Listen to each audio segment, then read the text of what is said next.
Great. Hi, everybody. So now the attendee window is populating and We have some repeats. Amy Stahl is here again. And of course, my hubby, Alan Dunkelberger. And oh, so many people. Wow, it's exploding. It's now 20 people coming in. So let me ask you folks, can you put, I fixed this from last time. So in the chat, can you please put where you're from, where you're tuning in from?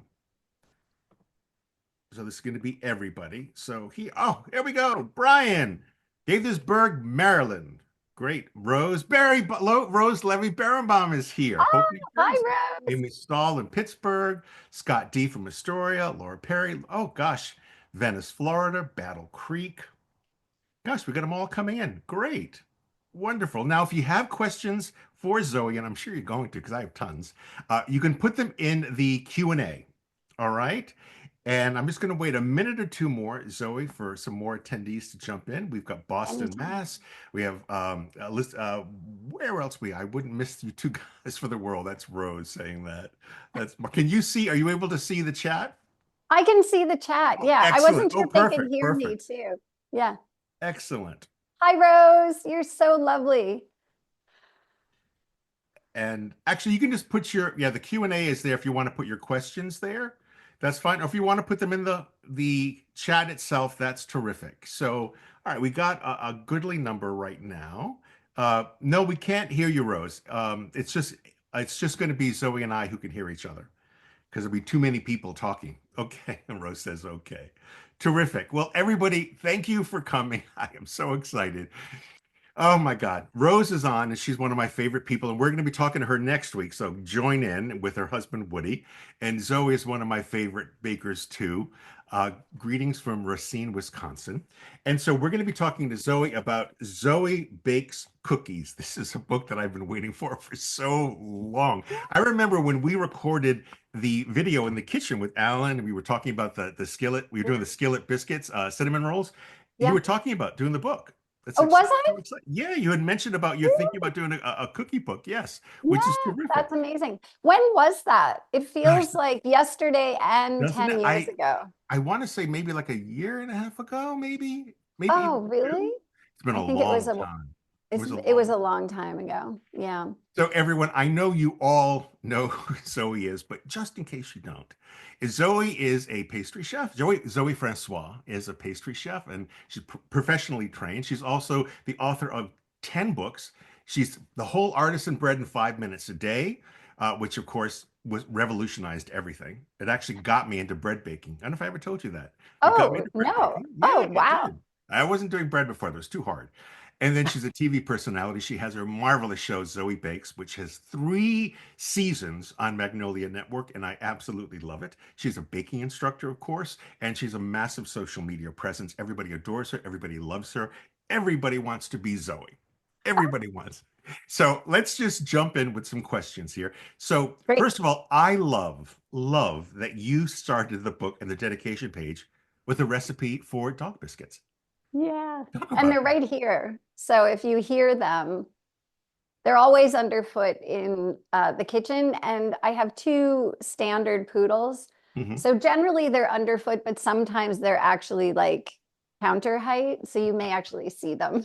Okay. They're usually stealing butter or something off of the Something. counter. And so what prompted you to want to put that recipe for the Well, I book? mean, because they're here all the time, it just felt like the book was made with them because they're always my companions. And they keep me calm and centered. And so dedicating the book to them was just natural. Mhm. Um, and I couldn't dedicate the book to them without having also a cookie for them. Right. So I And I came think up that may be the first and maybe the only dedication page that has a recipe on it. Yeah. I Well, think, I mean, it just seemed right. So, and I was thrilled that the publisher let me do that because I yeah. wasn't sure they were going to go for it. And the publisher is 10 Speed Press. And all of you, I hope you go out, either have this already. If you do, please drop a note in the chat. If not, go buy it. I have the link. You know that I put it in the pages for you to buy it. We have to. It's a great book for the holidays. So let's start out. You say that cookies started it all for you. That's kind of how that was your gateway drug into baking. So talk a little bit about that. I think that it is, I think that's true for a lot of people because I think cookies are maybe a little bit more accessible than some Mhm. other avenues of pastry.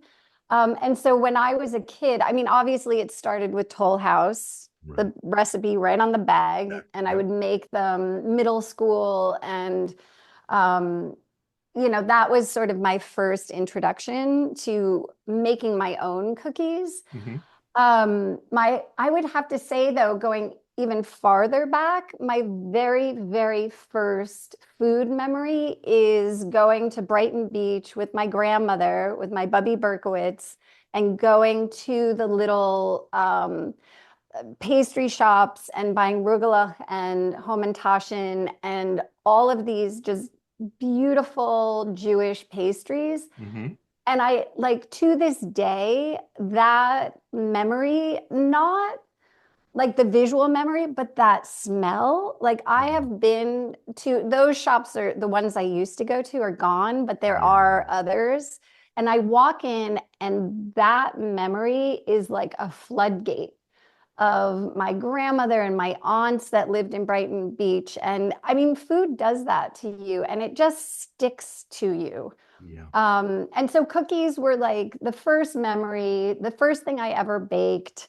You mentioned my cookie cart. Started a cookie business in college, totally by accident.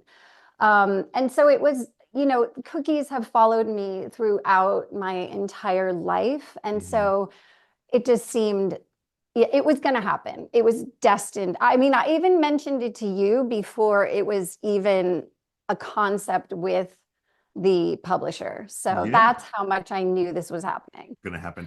So Elizabeth asked a question. What is your personal favorite cookie? Oh, okay. So I'm so fickle this way. It's like it depends on my mood, it depends on the season, it depends Mm. what's in season, who I'm with. Right now it's holiday cookies 100%. And this is, my I grew up on a commune and I wasn't allowed to have sugar. And Right. so the only sugar I was allowed to have all year long was at Christmas at my dad's mom's house. And she would make tins of cookies, and it would probably like a dozen different kinds of cookies. And I would walk in the house, and there'd be all these tins all over the house. And it was like a bonanza because I'm used to not having any sugar. My parents told me raisins were candy and carob was chocolate, Oh my and it was all a gosh. big lie.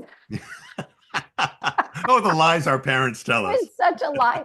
And so I would walk into her house, and it was just like, those cookies were pure joy to me. And so this time of the year is all about that. Yeah. It's all about the holiday cookies, the cookie tins, the colors, the flavors, the memories. It's like all of that. So I totally dodged her question You because did. I cannot commit. I can't So commit. if you were on a desert island and there was nothing to eat but cookies, you only could have Ah! one kind, what would it be? Okay, Don't okay. break my I'm heart and gonna say the do this. wrong one. Don't say the I wrong one. know.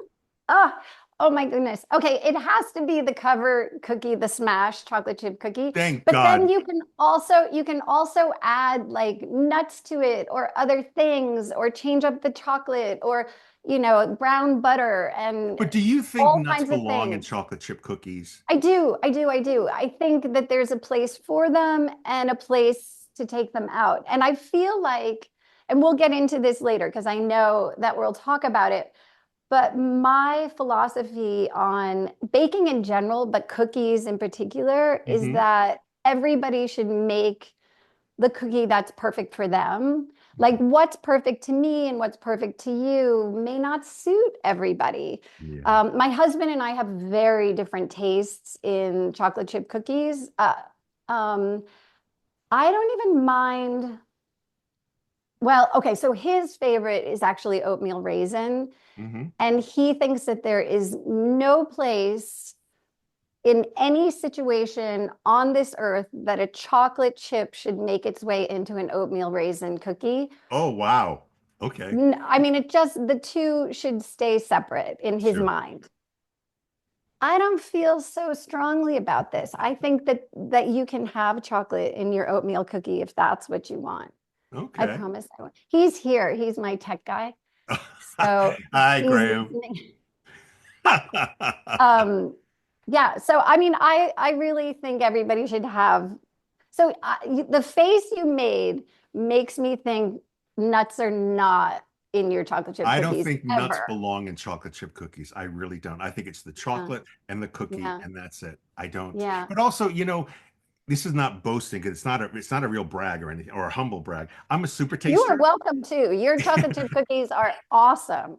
Thank you. They're off I, the but rails. I'm a super taster, which is not really a great thing to be because I have you have, two in my family. and so I had this massive craving for lots of fat, fat, fat. So it's very hard. But I find walnuts very bitter. Yeah, I just can't eat them. yeah, I just don't like them in anything. And so and people yeah. usually put walnuts in chocolate chip cookies, and that's Oh, the reason why I don't like it. But we yeah. have lots of comments coming in. Oh, so Linda and Tony P agree I think they agree with me. And Dan says, I love you, Zoe, but Graham is right about the oatmeal raisins. and He's Rose right says, about a lot of things. and Rose says, take the skins off the walnuts. That must be what makes it bitter. So since we're kind of on chocolate chip cookies, tell me about which I think is brilliant, the Cookie Academy.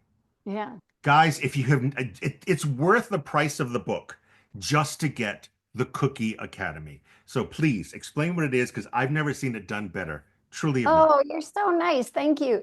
This is the chapter that maybe I love the most because like I said, I feel like baking some people are intimidated by baking, and I feel Mhm. like there's some things, some rules, some food science, little bits of information that give people the freedom to play with a recipe as opposed to being so rigid with it.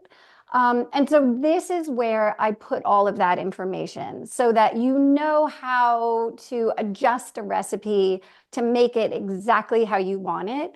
Just want people Yeah, to this is look my at chocolate this. chip This cookie is lab. utterly brilliant because you go, okay, I want it to look like this. Now I know what to do. That Yeah. I think is honestly brilliant, Yeah, truly because I brilliant. feel like people, if I say, oh, just reduce the flour a little bit, but I wanted to show them because I am such a visual learner Hmm. that if somebody tells me something, it's very different than me seeing it. Right. It feels real, it feels doable. And so this is there. It's its own section. It's at the beginning of the book. Some people will go straight to it, read the whole thing and kind of get to know baking in a slightly deeper way. Right. Other people will totally ignore it, and both ways are fine. Hmm. It's there if you want it, it's there if you want to ignore it, totally fine. It's for the recipes in my book, but also you mentioned that a lot of my recipes were inspired by recipes that I got from my Bubby Berkowitz and Hmm. from my granny. And a lot of people have these recipes from their grandparents, and they're Hmm. not always perfectly clear. And Right. I've gotten so many comments from people that they make these recipes, but they don't always come out the way they remember them. And Yes. so I'm hoping that this academy is not just for my recipes, but also that recipe box that you have Hmm. that maybe you can't make entire sense out of. Well, Yeah, so it's just for everybody. what's so brilliant about it is I'm teaching a class tomorrow on pastéis de nata, the Portuguese egg tarts. Oh, I must great. have done, I don't know, Alan's online. Type in if Alan, you know how much, maybe about 11 or 12 different doughs, proportions. And literally Yeah, sometimes just 30 grams of something or 20 grams of this. And the yeah, difference that it makes, yes. I was shocked. It's And why I was so fascinated by this is once I began to understand adding a little bit of cake flour, here I am with the cake flour, regular flour again, it yeah, changes the texture, it changes the tenderness of totally. it. And you, Yeah. even though this might be an anathema to a lot of people, but shortening, adding Yeah. a tiny bit of I know. shortening, what does that do for it? All these things change, and that was so attractive to me because I read it through and I went, I can apply this to even things that aren't cookies. I was able So to go, okay, great. So I might be able to do this or do that. yeah. And it gave me a template to start thinking about baking in a different way because Yeah. I don't know anything about food science. I mean, we have two of the greats here, Rose and you, who know everything. I know nothing about food science. I have to go to Harold Yeah. McGee constantly to find out Yeah. what's going on. Yeah. This was Brilliant. such a great visual guide. I just congratulations. It Yeah, really is thank great. you. And Rose's books do the same thing. I mean, I Mhm. remember her cake Bible was Yeah. literally my Bible, Yes. in school. And then because I worked in professional kitchens, I had one that was tattered and stained and covered in all the Me too. recipes. And then I had another clean one at home so I could actually study it. But yeah, I mean, I feel like bakers have this we love what we do. We love this craft so much, and we want to share what we know so everybody feels this way and they're not intimidated by it. And so, if you find someone like Rose, you'll learn so much by So going much. through I the mean, that's book. when I learned about the reverse creaming method, and Yeah, and the mousseline like frosting. There were so many things that I just, can and her white chocolate whisper cake, and it was funny because we were so good. talking one day and I said, Rose, don't hate me. I've added a little bit of oil to the cake because it began a little Yeah, moister. And she's like, yeah. that's fine. She thought it was a No, great I mean, idea. that's the thing is I don't, this should be a starting off point. It's to get people excited about the recipes. It's not the end all. This Right. is how I felt about all of my books is like get people hooked into the craft and they'll go. Mhm. I mean, when we wrote the bread books, Mhm. it was, nobody was baking bread. Everybody was intimidated by it. It was the Atkins diet, and everybody thought That's bread was right. evil. It was. Now everybody's not only baking bread, but they're like jumping straight into sourdough. I could Sourdough. not be happier. I mean, Yeah. it's just like the more people who are baking, the happier this world is going to. I agree with you. That may be grandiose, but it's totally how I Well, it's feel. like Dory Greenspan. She has the world peace cookies. It's like Yes, she exactly. baking can cure a lot of ills of the Yeah, world. it can So make it better at least. absolutely. So talk to me a little bit about you in your book for the cookies, the chocolate chip cookies. You talk about you can rest it. This was brilliant. There's another image that says baked at this amount, Yeah, baked this long and refrigerated for this, or baked that long and not refrigerated. What does yeah. refrigeration do for all cookies across the board?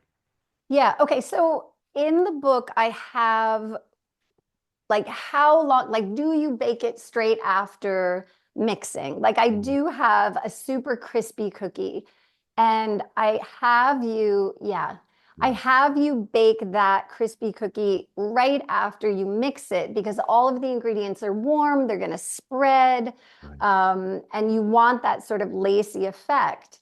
If you want your cookie to have more body, one of the ways to get there is by refrigerating it or Mhm. even freezing them. You're also sort of allowing all of the ingredients to marry together and absorb into each other.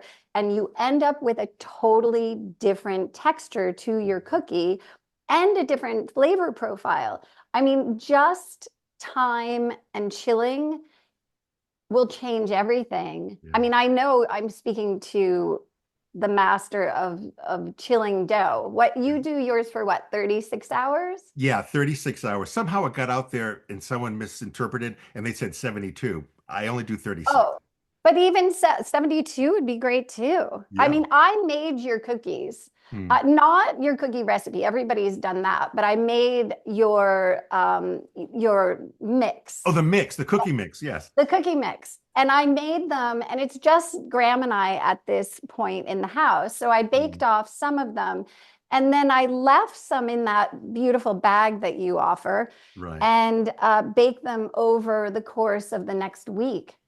They're brilliant. They're Right. gorgeous. And I learned that And from so, because Jacques Torres doesn't do that. That's the yeah, basic recipe is his.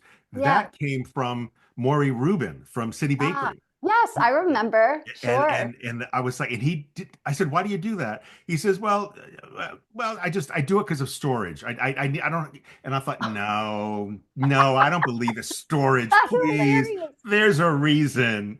And that That's was it. amazing. Yeah. Yeah, yeah, yeah.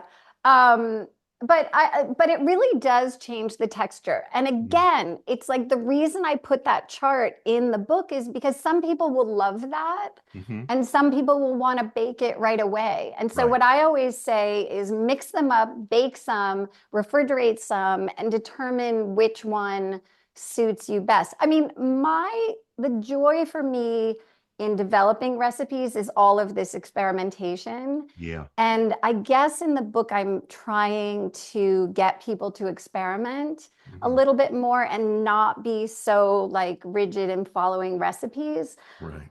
Because I think that that's where a lot of the play and joy comes in, but also that's where a lot of discovery comes from. So you may Hmm. discover something totally unintentional, and then you have to come to my Instagram account and tell me what you did Yes, I so I know. can That's try so it. wonderful that people do that. I think They it's do. terrific. I know it's Oh, amazing. I have to say, that's my favorite thing about social media is it's like this instant connection to your readers. I mean, I'm Mhm. sure Rose must have this, and you too, is that we used to write these books and we would have no idea Exactly. how people were using them or if they were using them. Hmm. And they would have to go to great lengths to get in touch. And now it's like they buy the book the next day, I see the cookies. And It's amazing, isn't it's it? awesome. And I learn from it so that, I can constantly be writing recipes in a way that's more helpful. So Rose says, "Oh, Zoe, this is so true. Our connection to the world is so gratifying and enlightening. It really, really is." It really And is. we have two And she's questions such a from Janine. gift. Janine says, "You are an amazing teacher, hands down. Exactly when, what year did you start to bake and realize this was your passion in life to do it as a full-time career?" Oh, okay. So that was probably when I was doing it with the cookies in college Hmm. that I fell in love. Did I know it was a career? No, because I was in college to go on to what I thought was going to be this great marketing career in advertising. I Right. lasted exactly a week in a cubicle. And then I went because my husband said I would come home, I was miserable. I'd come home, I'd bake all night. And my husband said, "Why don't you go to culinary school?" And I did. Um, and then I went to culinary school. I got a job at a restaurant with Andrew Zimmern. Mm. And within the first week, I was the assistant pastry chef. The first week, he invited me to go to a class he was teaching and asked me to teach the dessert portion of it. Scared me to death.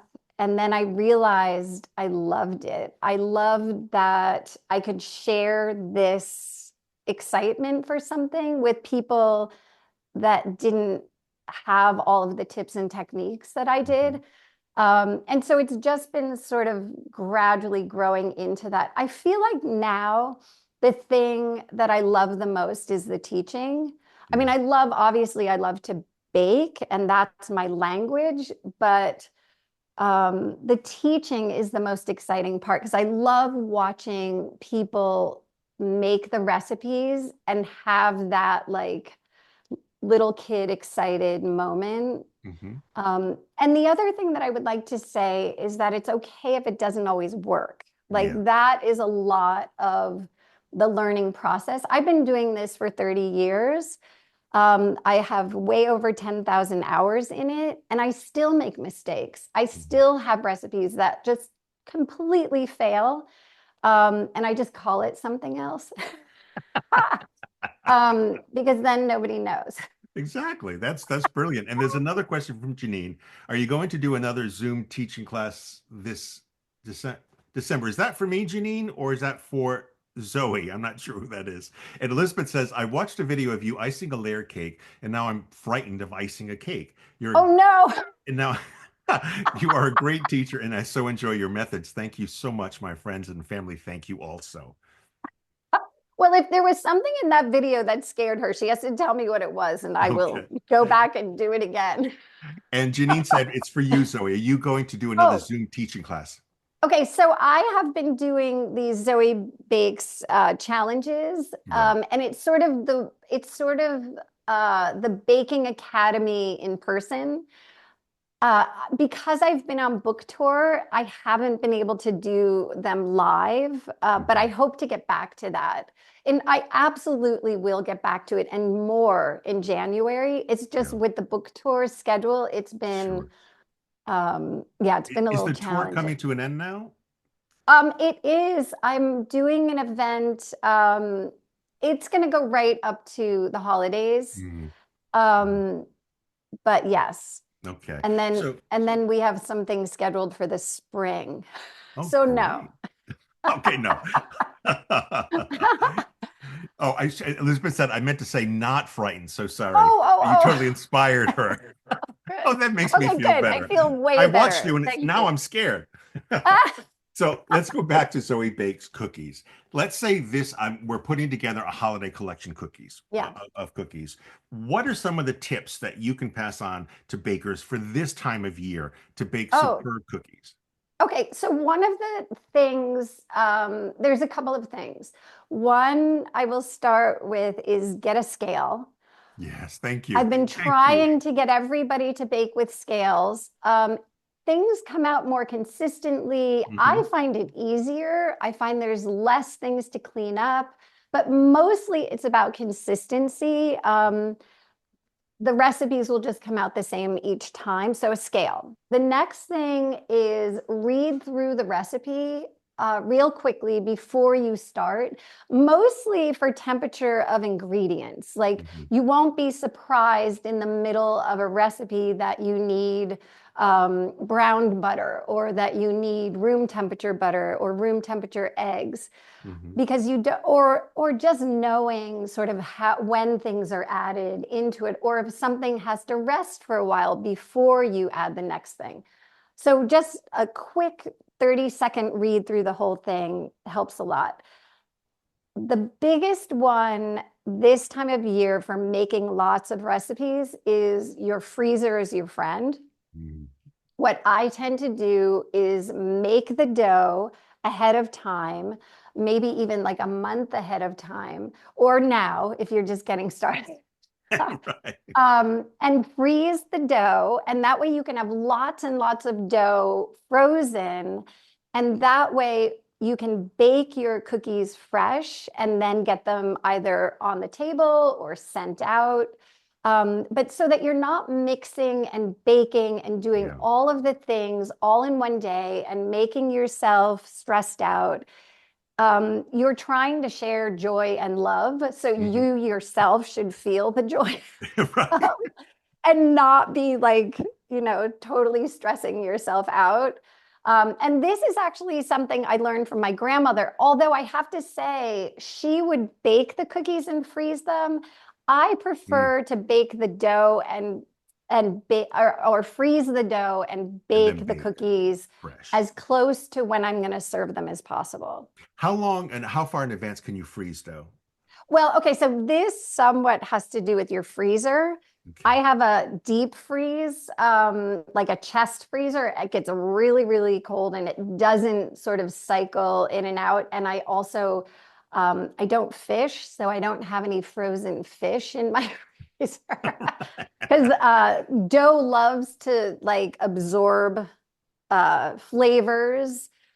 So when you do freeze your dough, make sure you're wrapping it really well. If Hmm. you have a really solid freezer, you can freeze this stuff for months, Hmm. like a Good. So you couple of could really months. start like in October, end of Yeah. October? Oh, Great. yeah. You can freeze the dough, bring it out. Now, this is true of cookie. We're speaking of cookie doughs. I don't love frozen bread dough Mm. for very long. You can, but that kind of stuff doesn't freeze for as long. The yeast really doesn't love that condition. Hmm. So, And do yeah. you freeze the dough for the cookies in their shapes, or it's just a block of dough?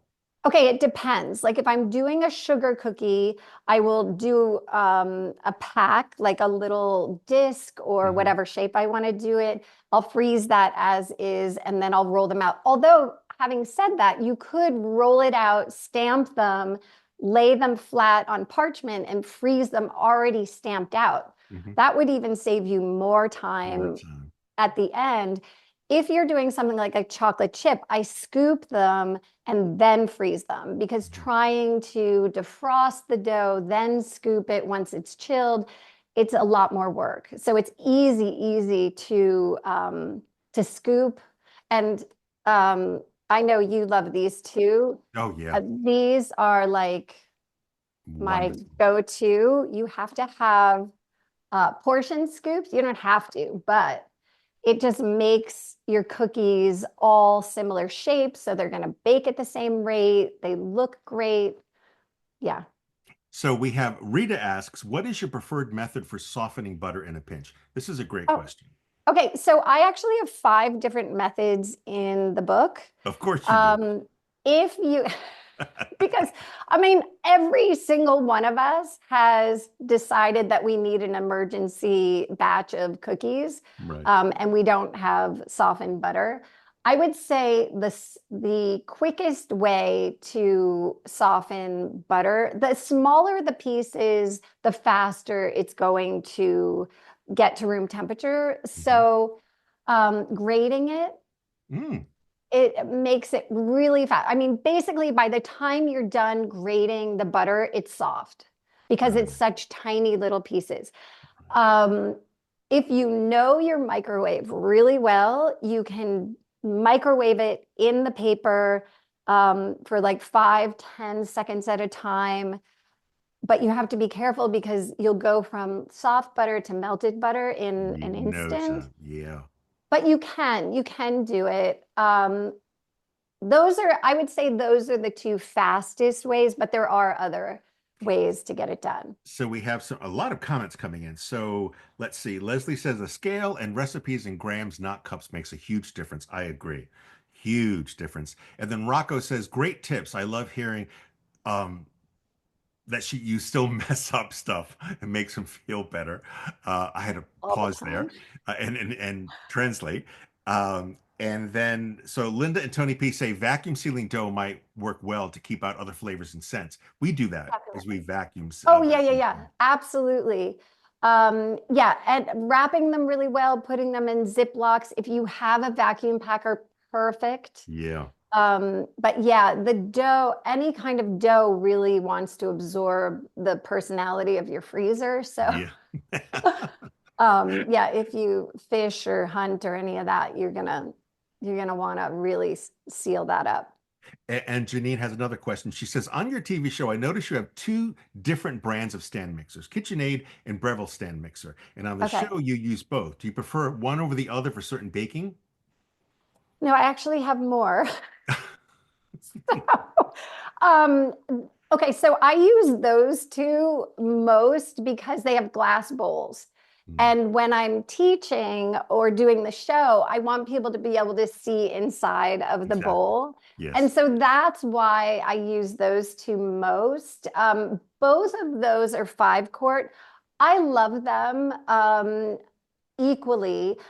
I got my very first KitchenAid mixer in 19, what was that? Like 1985?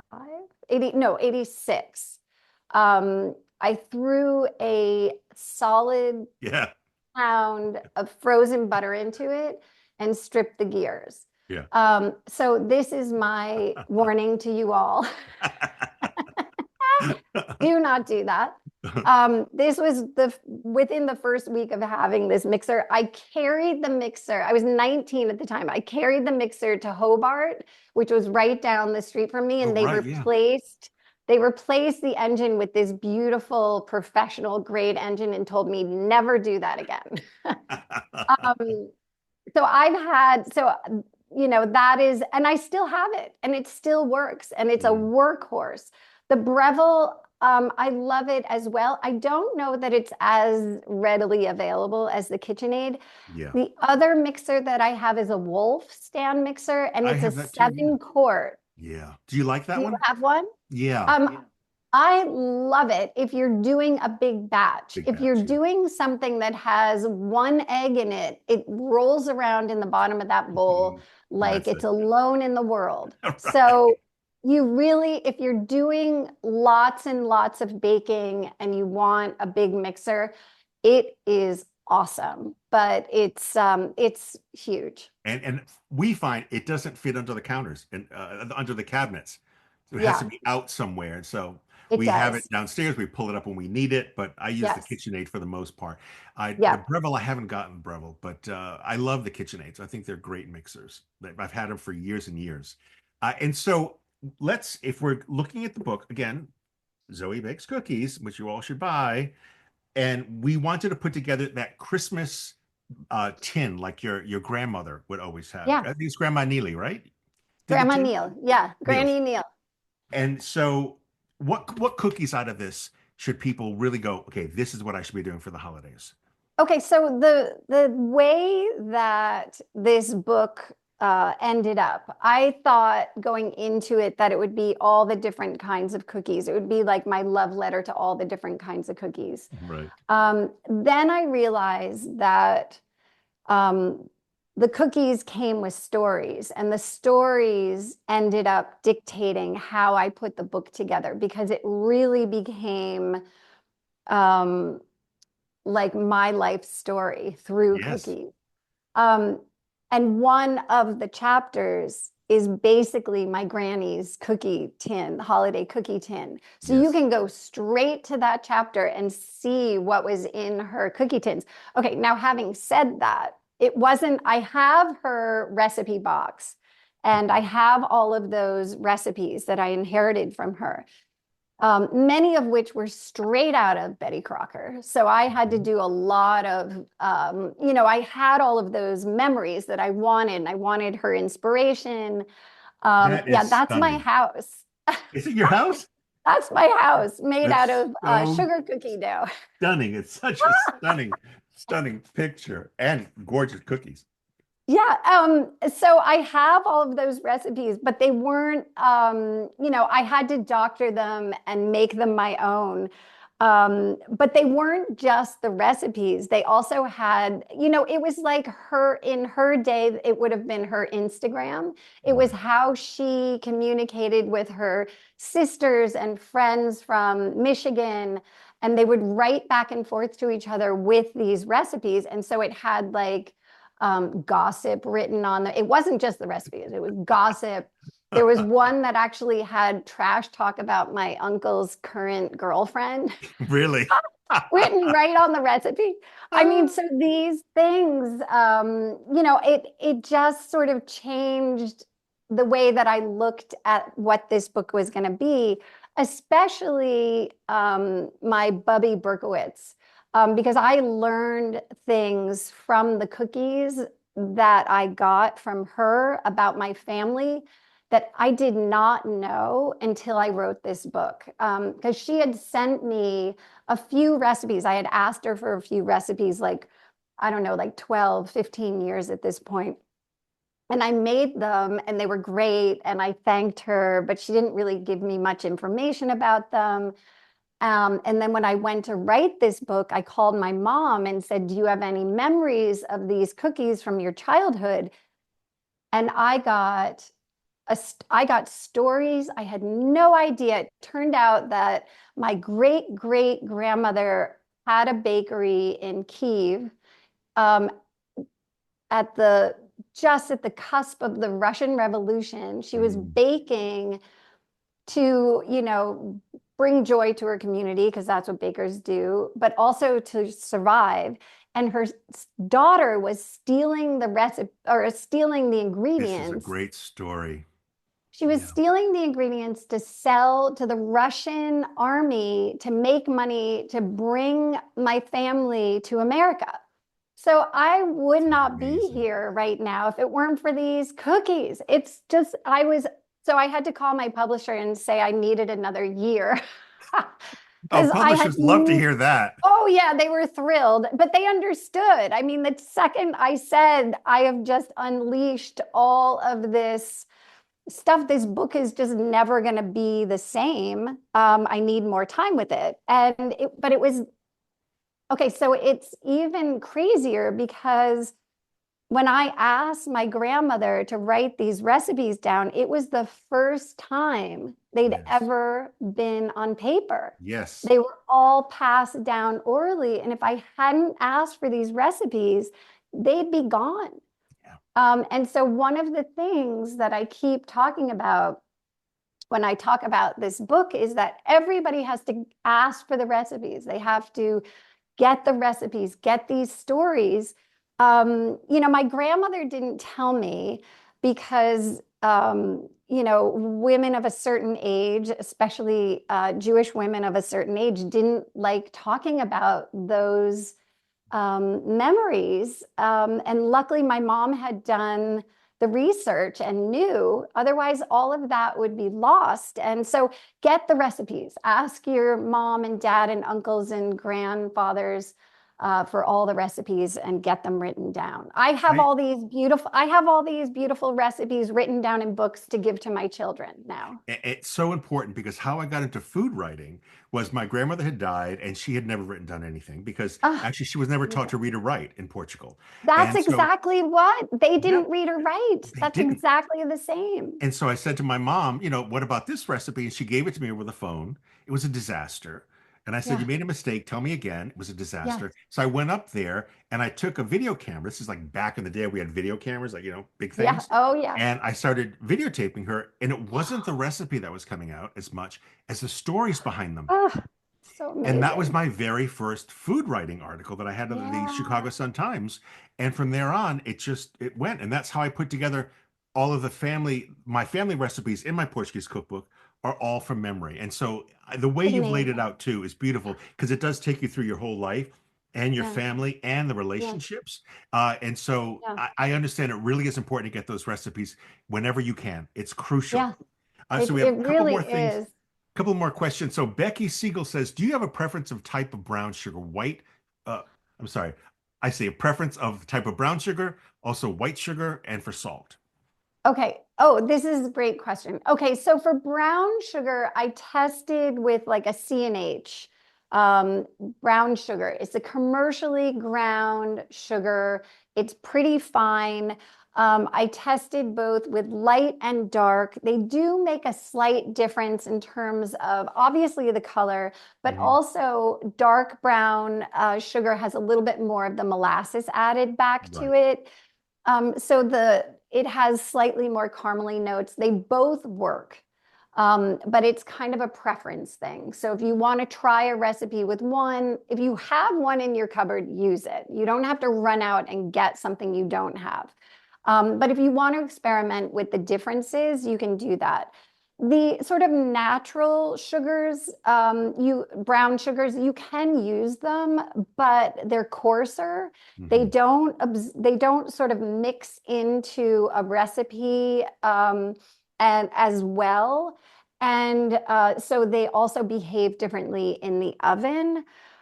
They do work though. I have tested with them, but the texture of your cookie may be a little bit Different. different. For granulated sugar, I always mention if I'm using superfine sugar or what Europeans call caster sugar, which is just, and you can make your own. It's just granulated sugar, put it in a food processor and grind it down.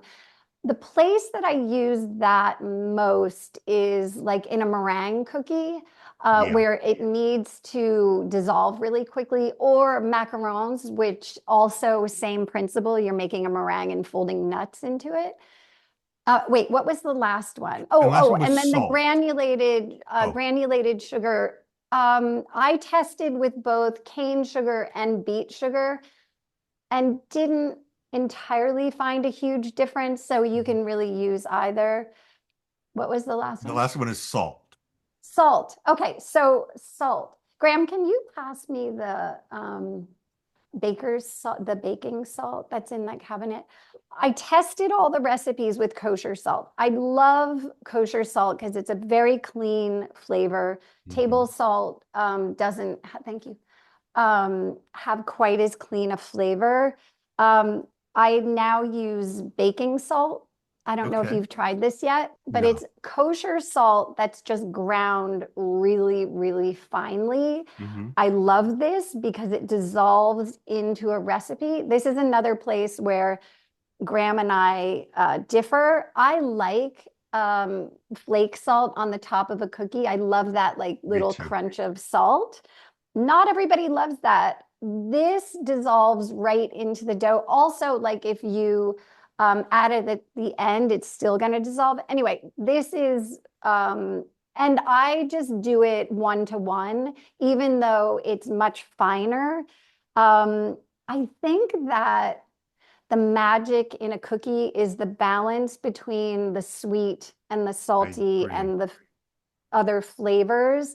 Like, I don't think people who aren't developing recipes quite get how important salt is in a recipe.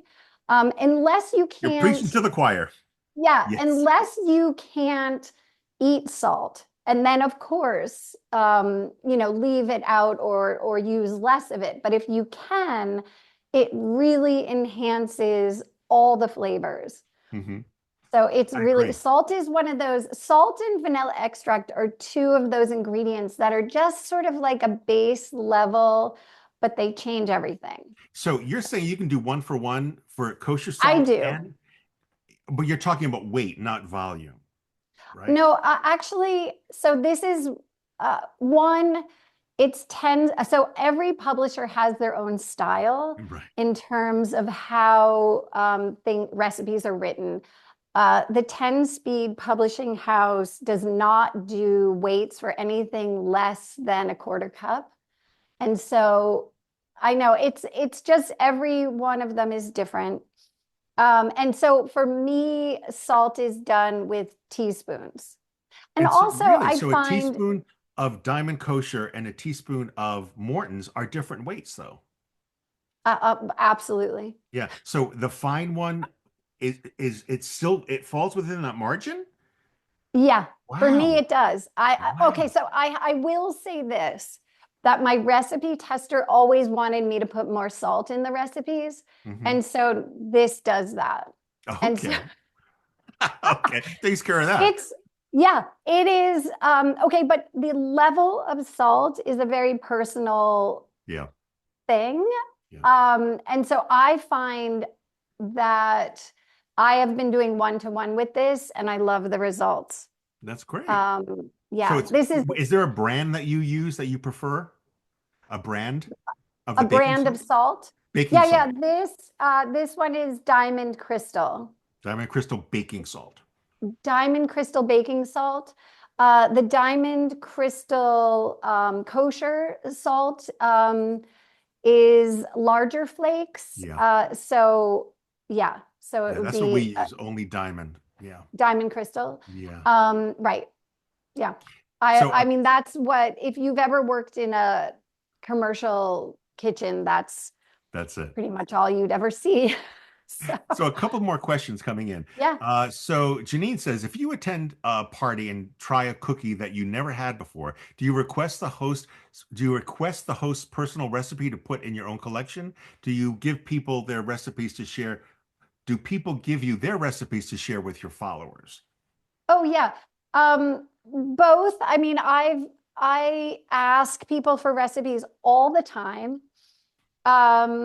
Sometimes to share if they want me to, and sometimes just for my own personal, use. Hmm. Um, and people send me recipes all the time. I love it. I have included some in books and given them credit and told their stories because they're just something that I hadn't had or a technique that I thought was spectacular. And yes, so all the time. I mean, I think that that is one of the spectacular things about the internet is the ability to share, as long as you're like, crediting and giving, you know what I mean? It's Yeah, like, that's the rub. A lot yeah, of times or that doesn't the happen. uh, recipes are one of those things where there aren't that many new ones, but there Hmm. are ones, but people work really hard. Like you were saying that you made that dough 20 times Yeah, before you got it to where you wanted it. And so you do need to find those trusted people on the internet because not all of them are trying it 20 retry. times before they put it out there. And then, But so yes, I love that. speaking of ingredients, and you mentioned the dough that I was working on, I'm putting a tiny bit of shortening in with the butter, mixing it together Oh, yeah, because I'm trying to mimic, the baker's margarine they use, like Puritos and stuff, yeah. which is it's just very hard to find in America, and a lot of people don't want to use something like that because it's Yes, margarine. yes, So I that's was right. adding a little bit of shortening to kind of approach that. But what is your thought on shortening in cookies? Okay, well, in what I have a recipe in the book called Zoe's Perfect Chocolate Chip Cookie. And it's not because I think it's perfect, it's because this is where that cookie academy came from, or this cookie lab. I want you to make your perfect cookie. Hmm. For me, it included shortening because shortening behaves so differently in the oven. It has lots of butter in there because butter is delicious. And flavor. But it spreads a lot and it Mhm. creates a very different texture and consistency in the cookie. And I could not reproduce the texture that I wanted with just butter. Adding that little bit of shortening did it. I know not everybody loves using shortening. You don't have to. You can replace butter, but it will change the texture. Um, Lots of my grandmother's recipes had like oleo or, margarine Lard? in Did they them. use lard at all? Some were lard, but not so much with the cookies Mm, as with other things. Um, but I couldn't, it was so much that I was trying to replicate the texture and the memory. And I couldn't get there without the shortening. I And understand. so, by all means, if you don't want to use it, there are some that are more sustainable. I have tried it with coconut oil, and you can get close, but there's just something about that shortening I and the agree. way that it behaves for a texture thing that you really can't find in another product. At I, least I haven't yet. And maybe yeah. Rose knows Yeah, of Rose, let some. us know. Do you find something uh, besides shortening that you can use that simulates that? And then Amy Stahl says, have you tried avocado shortening, which I've never heard of? Oh, I have not. And in fact, this is the first time I've ever even heard of it. Okay, avocado shortening. I will try to have some by the end of the week. Okay. That's That's that's Zoe. awesome. We know that, and you'll But report this back. is exactly why I love this. Yeah. Yeah, I've yeah. never Tell heard of me it. the Amy, good secrets. good show. And Have you? Rocco, Have you uh, used it, David? I'm sorry? Have you used it? I've never heard Or of it until just never now. heard of it either? Yeah. Never heard of it. Okay. And so Rose said, someone gave me a wonderful cookie recipe using shortening, and I converted it to butter by removing the liquid from the butter, clarifying it. It was identical Oh, to the okay. original. Yep. So do you then harden it? You freeze it back up and then use it frozen? I mean, a solid, do you think? Okay, so for in my book, I have several recipes that use brown butter, which Hmm. is essentially the same thing. It's like you're simmering butter down until the milk solids hit the bottom and toast up and turn brown. Right. But what that also does is evaporate all of the The water out water. of it. So you're really getting, it's like ghee, Hmm. except ghee isn't browned as much. But it's really like a pure fat as Hmm. opposed to having a water content. That's the other thing. I mean, it's endlessly fascinating because European style butters start out with a higher fat Right. content. And so if you are using like a Kerrygold butter, your cookies are probably going to spread a little bit more and they're just going to have a different texture to them. Right. Oftentimes the flavor is so incredible that you don't care. Again, just call it something else. Because they're so delicious. But there is a lot of play, like knowing the ingredients. And that's another reason that I write such an extensive ingredient chapter is Mhm. that I want people to know what I'm using, so they can replicate my recipes, and then the Baking Academy will allow them to use whatever ingredients they want. Yeah, interesting, because the idea of using when she clarified the butter, Rose clarified the butter. One of the things that I've told people to do with the New York Times chocolate chip cookie is Yeah. to make brown butter, which is nice Mm. and toasty. And I think the first Yep. time I saw someone do that was Sarah Kiefer with the cookie. I Oh, think she tried it and she oh, used brown butter. But I oh. told people don't use it liquid, put it in the refrigerator so it firms up and it acts a Yep. little bit more like butter so you can get some air in there and it, Yep. it comes out beautifully. I just love Yeah, that. in the book I have people brown an entire pound of it and then Mm. store it. Yeah. So either in the refrigerator or actually on the counter so that you can use it. If you refrigerate brown butter, it turns hard as a rock. Yeah, because And it's the so water it's not as easy to incorporate. Room temperature brown butter solidifies, but it's easier to to mix incorporate in. into your recipes. So in some of my recipes, you're starting from that solid form, and in other recipes, it's melted. So Interesting. that's the Interesting. that's the other thing is like just how you use the butter. Is it room temperature? Is it cold? Is it melted? Will also have an effect on your cookies. It's just fast. It's real So science. It really awesome. is. And that's what I first learned from Rose is how much Yeah, science is involved in baking. yeah, And yeah, to me, the precision of baking, I'm not like I like to cook, but I'm not nuts about cooking. I prefer yeah, baking because the precision and yeah, if you duplicate it and replicate it, then you yeah. can make it. I know. Don't you Exactly as you're find it supposed to. relaxing? I I find all do. of that like baking so relaxing. It takes all of the It's like stress a away meditation. because you're not going, I'm going to freelance here and I'm going to add this and that. You don't do that. You follow the recipe, and it's a relief to follow something Oh, precisely nice. and get great results. We've just got a few more minutes. Rose said, wish we three could chat. I There's a very strange word, EBKEESTTGT. Not sure what she means, maybe together. So, if there are any last I wish questions from anytime. the audience who might want to, one last question, we could chat endlessly, is what Rose was saying. Yeah, I Um, agree. so just now going back here, uh, we talked about the chilling. Oh, talk about your round hack with a few minutes left. Your round hack, round Oh, cookie hack. okay. Okay. So I have to say that I put it in there because what he's talking about are the perfectly round cookies that you'll see on Instagram. Hmm.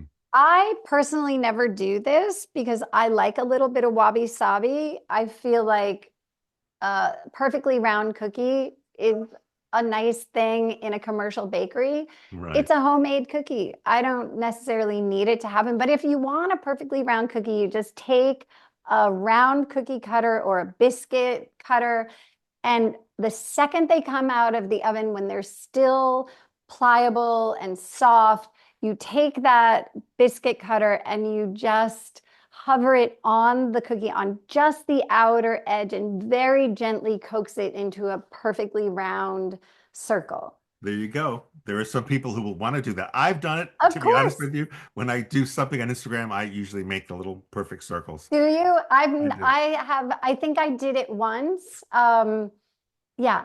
I So think your it freehand says a cookies lot probably, about our personalities. but I think your freehand cookies are probably more beautiful and more round and more luscious than mine would ever be with all the work I have to put into them. So now we have all these questions. So Becky wants to know Okay. favorite random kitchen equipment. Oh, okay. Um, to do again, back to the scale, hands down, favorite, most used piece of equipment. For cookies in particular, the cookie scoops that I Hmm. mentioned, in every single recipe, I tell you the number Each scoop And the has scoop. their own size, own number. Hmm. So I give you the scoop number, but I also tell you the equivalents in teaspoons or tablespoons. Hmm. Um, Love that. A really good baking sheet is great. And what else for cookies in particular? The beauty of cookies is it doesn't require quite as much big equipment. You can do most of these recipes in a bowl with a wooden spoon Right. or a hand mixer. But if you have it in your budget and you have the space for it, a stand mixer is a workhorse and it just Yeah. makes everything easier. And then, so Janine says, do you have plans to make a dessert cookie for your own holiday get together this month? If so, which ones? Okay, so that house that you showed, when I bought this house, we really bought it because I thought it looked like, now you can hear the poodles. I thought it looked like a giant cookie. And Yeah. so each year I level up. It started out as just a flat cookie that I piped on to make it look like the house. Then I made it three-dimensional. Then I made it bigger. Somebody said I eventually have to make it life size so that water. So I do that in terms of cookies. I mean, I do all of my regular cookies. I just was in New York City with some old high school friends, and we baked 300 of my little espresso shortbread cookies Yeah. to give Oh, out, and biscotti, and all over, all over the place. And I also do a bouche de Noël every year. you do. You do. I haven't made those in years, one of Yeah, those. love it. I just love that. And I then love, the and every year they're different.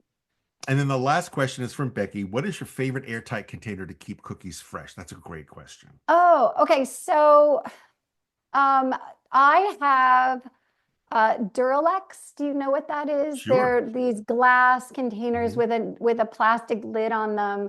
Hmm. Those are the typically what I use, but I think it's something, Tupperware. I'm not familiar with Cambro is Hmm. another one that I'm used to because that's one that I just used in industry kitchens. But anything that has a really nice tight lid, and then if you can get those little silica packets Yeah. um, and wrap them so that they're not right on the food, That's a great but idea. separate them with like a piece of parchment or something, that will wick any extra moisture.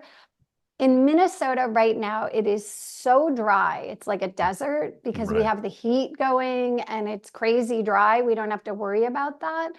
But if you live in New Orleans or Miami and it's humid, you're Hmm. going to need something that's going to help you keep these cookies nice and crisp and And that's the sturdy to silica set. gel little packets.